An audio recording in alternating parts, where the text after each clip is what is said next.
Ajuda-me a confiar, mesmo quando a confiança a mim.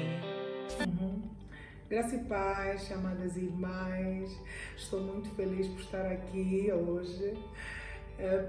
Gostaria de fazer um pedido antes de começarmos a abordar com relação ao nosso tema. Deixa o teu like no nosso canal, curta, compartilhe com os teus amigos. Hoje nós vamos dar continuidade ao nosso tema. Nós estamos a falar sobre o feminismo. No vídeo passado nós abordamos sobre o que é o feminismo, falamos dos tipos de feminismo que existem, aonde surgiram os primeiros pensamentos feministas, a época proto-feminista, falamos quem são os pensadores feministas, quais eram as suas ideologias e falamos um bocadinho sobre a primeira onda.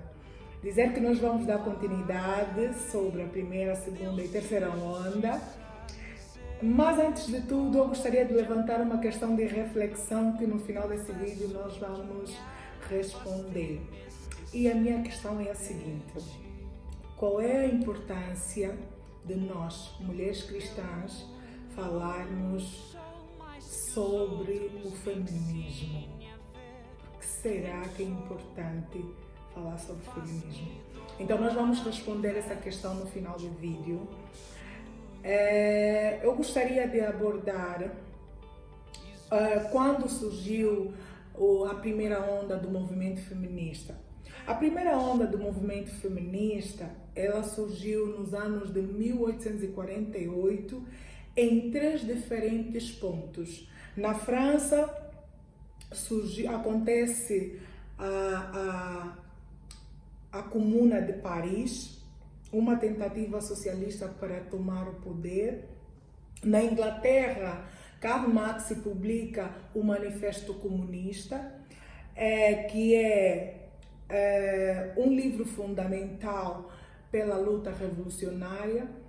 E nos Estados Unidos acontece a Conferência de Seneca Falls, a primeira conferência onde mulheres se reuniram para discutir e abordar diferentes temas relacionados à educação, ao vestimento, ao matrimônio, ao trabalho e aos direitos das mulheres. Nessa primeira conferência, essa conferência que aconteceu em Estados Unidos, em Seneca Falls, é a conferência mais famosa que os movimentos feministas propagam. É nesta conferência onde também se discutiu o direito ao voto. E o que a história conta é que muitas mulheres nesta conferência votaram no direito de não votar, pelo simples facto que o direito ao voto acarretava obrigações para elas irem para a guerra. E como muitas mulheres não queriam ir para a guerra, então muitas votaram para o direito de não votar. E nesta conferência também nós encontramos vários escritos e várias situações que ocorreram em que as mulheres, elas defendiam, ou elas propagavam a importância das mulheres saírem fora do lar e começarem a trabalhar fora de casa. Existem algumas mulheres que são importantes nessa fase. Digo assim, são importantes porque são as mulheres que deram sequência ou que trouxeram essa visão e que lutaram, que estiveram na frente de cada um desses movimentos. E na França, nós encontramos a Olympe de Gouges. Na Inglaterra, nós encontramos a Mary Wollstonecraft. A Mary Wollstonecraft, não sei se vocês se lembram, mas eu já falei dela no vídeo passado. Ela foi esposa de um dos pensadores feministas que era iluminista e que defendia o fim do casamento, defendia a revolução sexual, ou seja, defendia a liberdade sexual, tanto que o seu casamento existia um monte de promiscuidade, eles se relacionavam com outras pessoas, e o seu esposo saiu de um casamento onde ele fugiu a noiva ou a esposa passada, e a esposa se suicidou. Então, eu também falei com relação a Mary, e sobre o livro que ela escreveu também. Depois, nos Estados Unidos, nós encontramos a Elizabeth Stanton e Lucrécia Monte. As irmãs vão me desculpar, é que eu não falo inglês, então pode ser que as pronúncias não vão soar muito bem, então por favor me compreendam. E eu gostaria também de trazer, né, a segunda onda, eu gostaria de trazer a segunda onda do movimento feminista. Mas antes de trazer a segunda onda, eu quero deixar uma chega e dizer que as mulheres conseguiram, não alcançaram o direito ao voto por si só, ou seja, pela luta ou pelo movimento feminista, mas elas conseguiram, ou seja, lhes foi concedido o direito ao voto por meio de concessão, ou seja, os homens e o Estado em si decidiu conceder o direito ao voto às mulheres. Isso começou em vários pontos, né? Mas a partir do Ocidente, e depois se espalhou para o mundo todo. O direito ao voto foi concedido por todas as mulheres e não há necessidade das mulheres irem para a guerra hoje para poder votar. Outros pontos foram discutidos, mas eu gostaria de entrar no ponto principal, que é a segunda onda do movimento feminista, onde o movimento se apresenta como ele sempre foi, né? Nesse movimento, na segunda onda, que começa em 1968 até 1980, nós encontramos as pautas desse movimento a defender direitos, ou se eu assim posso chamar, direitos, né, que são absurdos, né, se eu assim posso dizer, permitam uma expressão, irmãs. Por quê? Porque as pautas que eles defendiam, por exemplo, eles defendiam a legalização do divórcio, defendiam a legalização do aborto e defendiam o reconhecimento do sexo casual. Ou seja, essas são as pautas que a segunda onda do movimento feminista passaram a defender. Olhem só para isso. O movimento que deveria ser um movimento que defende os direitos tanto das mulheres como os seres, né, as crianças, né? Não, ela agora está a defender o aborto que é mesmo um assassinato, que é um assassinato das crianças. Então, mulheres hoje defendem a legalização do aborto, defendem não só a legalização do aborto, mas como também o sexo casual. Olha, nós encontramos hoje essas ideias da segunda onda têm empregado muito na nossa sociedade, e aqui em Angola já tem se empregado muito essa ideologia, essas teorias. Por isso é que nós encontramos muitas das nossas irmãs e muitos daqueles que estão ao nosso redor, nossos colegas, nossas colegas, com pensamentos de que é normal eu me relacionar com qualquer homem, a qualquer momento, sem ter nenhum compromisso, sem ter nenhum casamento. Então, essas ideias todas são ideias construídas pelo movimento feminista. Hoje, o movimento feminista defende a legalização do sexo casual, sim. Eu posso me relacionar com um homem casado, eu posso me relacionar com um homem sem ele ter nenhum compromisso comigo, eu posso me relacionar com um homem que eu conheci hoje, vou me relacionar sem ter nenhum compromisso. E tudo isso que o movimento defende é contra a fé que nós cremos, que nós carregamos, é contra a nossa identidade. Por isso, nós, como cristãs, devemos ter em nossos corações as verdades de Deus pautadas no nosso ser, de maneira que todas essas ideologias que empregam no mundo não causam interferência no percurso que nós temos da fé cristã. Existem algumas mulheres que são muito importantes dentro da segunda onda e que são consideradas a mãe da terceira onda, só assim posso dizer, ou os livros que elas escreveram, as feministas chamam de Bíblia feministas. E quem são essas mulheres? Eu acredito que muitos dos nomes que eu vou citar, as irmãs já tenham ouvido. Uma delas é francesa, ela chama-se Simone de Beauvoir. As irmãs irem pesquisar sobre a Simone de Beauvoir, quem é Simone de Beauvoir, vão ouvir muita coisa sobre ela.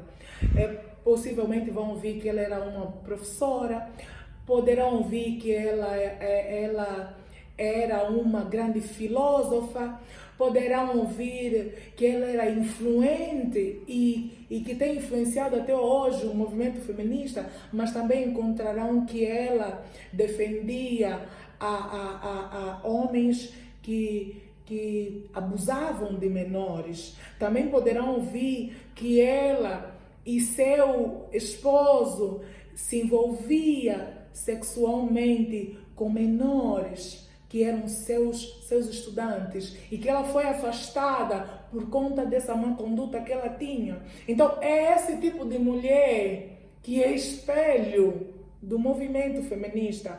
E para além da Simone de Beauvoir, nós encontramos também a Betty Friedan. Eu esqueci de salientar uma coisa. Simone de Beauvoir, ela escreveu o livro Segundo Sexo. E esse livro de Simone de Beauvoir, ela diz que é muito engraçado o que ela escreveu, irmãs, porque afetou diretamente a nossa identidade feminina. Ela diz que não existe mulher e que mulher é uma construção social e que quem construiu essa identidade feminina que nós temos, quem construiu foram os homens para nos dominar.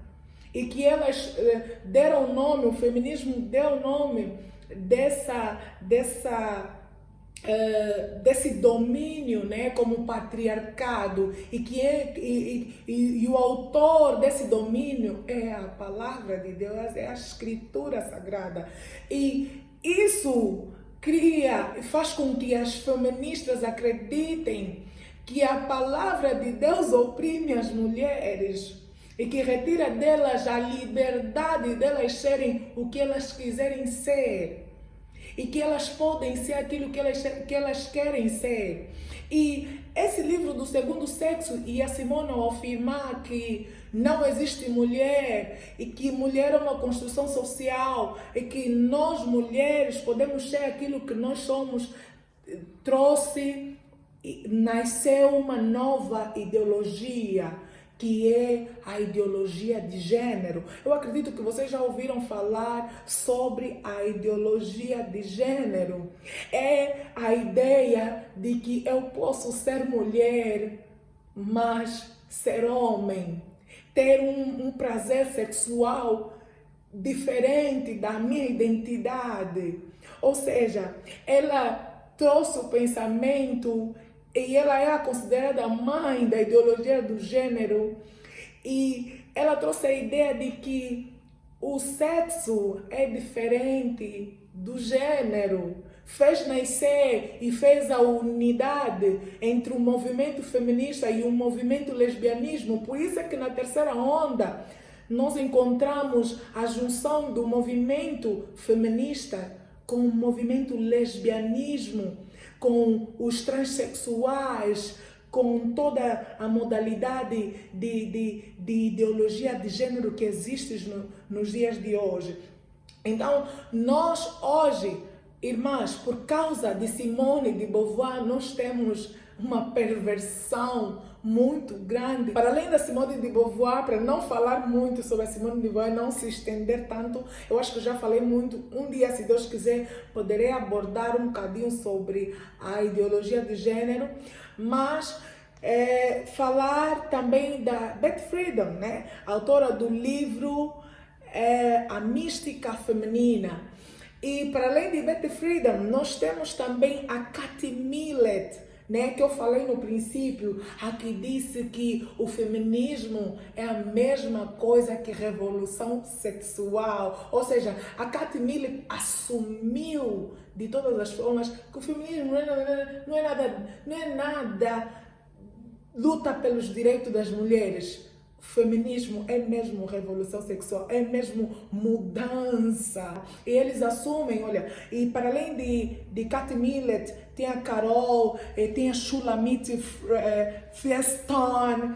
Essas mulheres são consideradas as feministas radicais, né? Aquelas que são aquelas que defendem o feminismo radical e assumem que querem desconstruir a sociedade, que querem desfazer tudo aquilo que é o costume, a moral instituída pela igreja, desfazer e construir uma nova sociedade com novos paradigmas. Por isso é que hoje por hoje o feminismo tem lutado até para mudar a linguagem, o português, né? Mudar. Então nós temos encontrado várias lutas, né, do movimento feministas nesse contexto todo. Eu gostaria de falar também sobre a terceira onda, entrar na terceira onda do movimento feminista. Na terceira onda do movimento feminista, nós encontramos que começou em 1990 e perdura até os dias de hoje.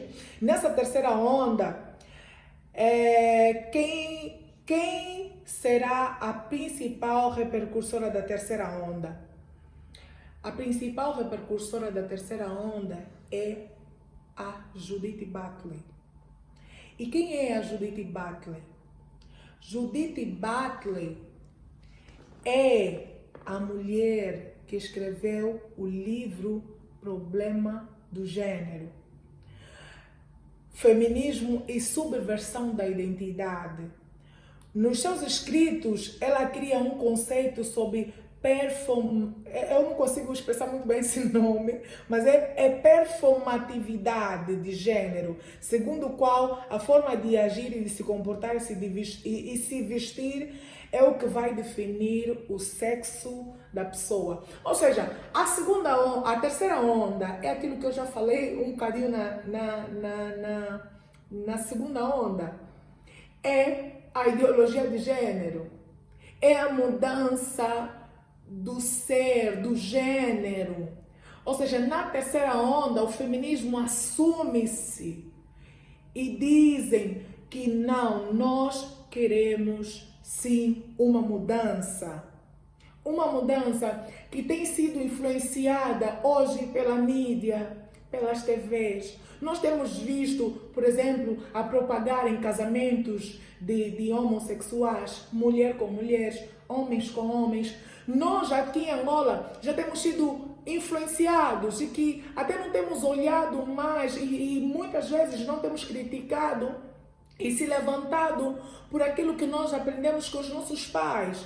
Nós hoje temos atividades que são ligadas a mulheres, mas a propagarem, a colocarem a titica. A titica é uma transexual, mas nós vimos a nossa sociedade hoje a superabundar esses gêneros, trazer na nossa sociedade como algo normal, como algo simplesmente porque querem colocar nas nossas mentes que esse tipo de atitudes são atitudes normais. E respondendo à nossa questão, respondendo à questão do princípio, que no princípio eu levantei, o porquê que é importante nós mulheres falarmos sobre o feminismo, A resposta é a seguinte, amadas irmãs. O feminismo é um movimento que tem como principal objetivo desconstruir a instituição estabelecida por Deus, a família. O feminismo tem atacado a família. E o feminismo vem para destruir a família. Eu vou colocar um vídeo básico de uma das feministas a afirmar isso. As irmãs prestem atenção. Violenta a história dos ganhos e lutas feministas na América Latina. Então, cabe a radicalização nossa também de afirmar com todas as letras o que é uma estratégia política crítica antissistêmica. Ah, porque vocês querem destruir a família? Sim. Queremos. Não é? E se a gente não é capaz de perceber isso, a direita faz questão de corrigir nossa burrice, porque eles falam isso pra gente. Essa retórica da direita é a direita dizendo: vocês só são ameaça se quiserem mexer na família. Vocês só são ameaça se quiserem desregrar o sexo. Se quiserem desnormatizar o desejo. Vocês só são ameaça se mexem nisso daqui. E a gente vai dizer o quê? Então a gente não quer ser ameaça? Não, se a gente quiser ser ameaça, está todo o caminho traçado. É ali que a gente vai mexer e é ali que a gente tem que mexer. Então, nós precisamos salvaguardar a identidade, precisamos salvaguardar a família, precisamos amar os nossos maridos, respeitá-los, ser submissas a eles, precisamos guardar a nossa identidade, a nossa feminilidade, precisamos aceitar que sim, somos mulheres e somos femininas, vamos sim se preocupar com a nossa aparência, porque nós somos mulheres. Vamos sim nos preparar bem, porque nós somos mulheres. Vamos amar, vamos cuidar, porque nós somos mulheres. Que Deus abençoe todas vocês e espero que fiquem ligadas no próximo vídeo, onde daremos continuidade do nosso tema. Ajuda-me a confiar, mesmo quando a confiança me falta.